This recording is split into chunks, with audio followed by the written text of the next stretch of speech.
Bonsoir la famille, j'espère que vous allez bien. Pour moi, ça va hyper bien.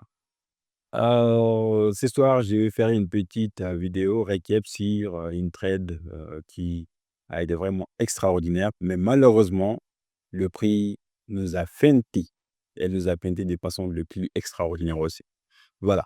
Donc, sans plus tarder, si vous êtes nouveau sur la chaîne, n'hésitez surtout pas à vous abonner, bien sûr. Si vous êtes déjà abonné, ça fait plaisir. On continue. Le trade en question, c'est Hero USD. Hero USD, il y avait même un débat entre moi et certains de mes étudiants. D'autres ont acheté, d'autres ont vendu, mais ceux qui ont vendu sont sortis en stop loss. Voilà. Donc, l'analyse, elle est simple. Attention.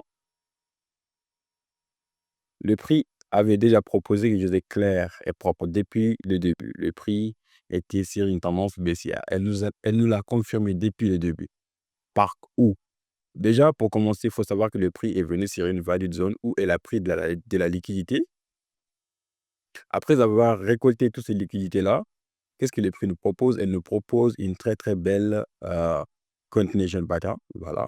Et j'ai mis aussi une nouvelle graphique. Ça rend le graphique beaucoup plus clean. Voilà. Après que le prix nous a proposé ça sur le weekly, on était déjà sûr. On savait déjà là où le prix visait. Minimum, faut que le prix revienne ici. Pourquoi ici? Le prix devrait faire normalement une sorte de continuation ici, ou encore, elle part directement en créant des impulsions et des corrections, vendre jusqu'à un point vraiment important. OK? Donc, sur les daily, on va rester clean sur le daily. Le daily est le point le plus important de cette analyse-là. Parce que c'est elle qui nous a permis de trader même. Par exemple, on avait cette structure à possibilité. Le prix nous a proposé la possibilité. Vous savez très bien c'est que la possibilité si vous êtes déjà sur cette chaîne depuis trop longtemps. Après ça, on part sur le H4 pour trouver le pattern. Cette structure de daily, elle est propre. Il y a une section du centre, tout est clean. Voilà. Maintenant, quand on est parti sur le H4, qu'est-ce qu'on a trouvé? Je vais vous expliquer le truc. Par exemple, moi, il y avait cette opportunité-là ici. Voilà, c'est une opportunité qui est vraiment extraordinaire. Ce genre d'opportunité, c'est quand le prix fait une cassure du dernier creux, puis elle revient tester l'autre épaule. C'est vraiment extraordinaire, ce genre d'emprunt, mais je ne l'ai pas pris. Je ne vais pas vous mentir, je ne l'ai pas pris. Pourquoi? Je ne l'avais pas vu. Je n'avais pas l'œil sur ça pour l'instant. J'étais sur d'autres trades, etc., etc. Mais après, j'attendais cette cassure avec impatience. J'attendais vraiment cette cassure-là. Quand le prix a proposé cette cassure-là, regardez très bien ce qui se passe. Elle fait une cassure, elle nous laisse une valide zone ici, une très belle valide zone. Je suis sur le H4, OK? Maintenant, cette valide zone, le prix est revenu la tester de façon corrective, vraiment corrective. Là, c'est une sorte de setup extraordinaire.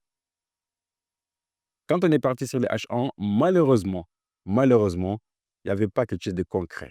Il n'y avait pas quelque chose de concret. Il y avait, par exemple, les, H, les H4 nous avaient rien confirmé, mais les H1 nous avaient proposé ces petits trucs-là. Par exemple, ces confirmations de bougies-là.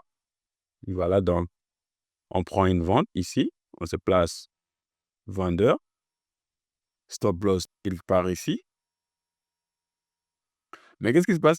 Le prix fait tac, tac, elle sort. Elle nous sort de façon le plus violente. Ça a été vraiment super. Mais ce que je n'ai pas retenu, c'était, c'est vrai, le prix avait donné une entrée ici, mais il ne fallait pas prendre cette entrée-là. Parce qu'il y a des facteurs qui étaient en jeu. Il y avait cette hook point qui était là, que le prix n'avait pas testé auparavant. Ça, c'est un. De deux, après les cassures du daily, il faut savoir bien manipuler le marché. C'est une cassure du trendline. Le prix, je savais très bien que les prix pouvaient revenir retester ce trendline-là avant de chuter. Donc, c'est un facteur que je n'ai pas trop pris en compte parce que il y a déjà cette value zone-là ici. Et qu'est-ce qui se passe? Qu'est-ce qui s'est passé plutôt? Le prix a décidé de revenir retester ce trendline-là pour taper sur cette hook point-là. Maintenant, à l'autre time frame, le prix nous a proposé une entrée. Bien sûr, je l'ai pris. Je l'ai pris et le marché s'est clôturé. Je vais même vous montrer une screenshot. Après, Maintenant, on va viser ici. C'est là pour l'instant. Quand on sortira d'ici, on verra ce que ça va donner. Mais actuellement, je crois que je suis déjà en break-even, je crois bien. Parce que j'ai pas pris l'entrée là ici, j'ai pris l'entrée à faire la cassure de ces lots-là, je crois bien. Après la cassure ici, j'ai directement pris une entrée ici, je crois. Voilà. Maintenant, je crois qu'on est en break-even. On va tout simplement voir ce que le prix va faire la semaine prochaine. On aura peut-être une gap. Boum, je l'espère bien, c'est ce que je souhaite. Après, on verra ce que le prix va faire. Mais la semaine était vraiment trop, trop chaud pour moi et certains de mes étudiants. Mais vous savez comment ça se passe sur les games. Le marché, c'est toujours comme ça. On ne sort pas toujours gagnant. Souvent, il y a des conflits, souvent, il y a des problèmes, souvent, il y a des pertes, etc., etc. Mais le money management va toujours nous protéger. Il est là pour nous protéger. Si vous êtes trader débutant, n'oubliez jamais ces règles-là. Le money management est votre allié. Pas votre ennemi, hein, votre allié et votre premier allié aussi. C'était une vidéo pour faire le petit recap. J'espère que vous avez kiffé. Si c'est le cas, ça fait plaisir. Et n'oubliez pas de vous abonner aussi. Likez la vidéo, ça fait plaisir toujours. On se capte lundi, Inch'Allah.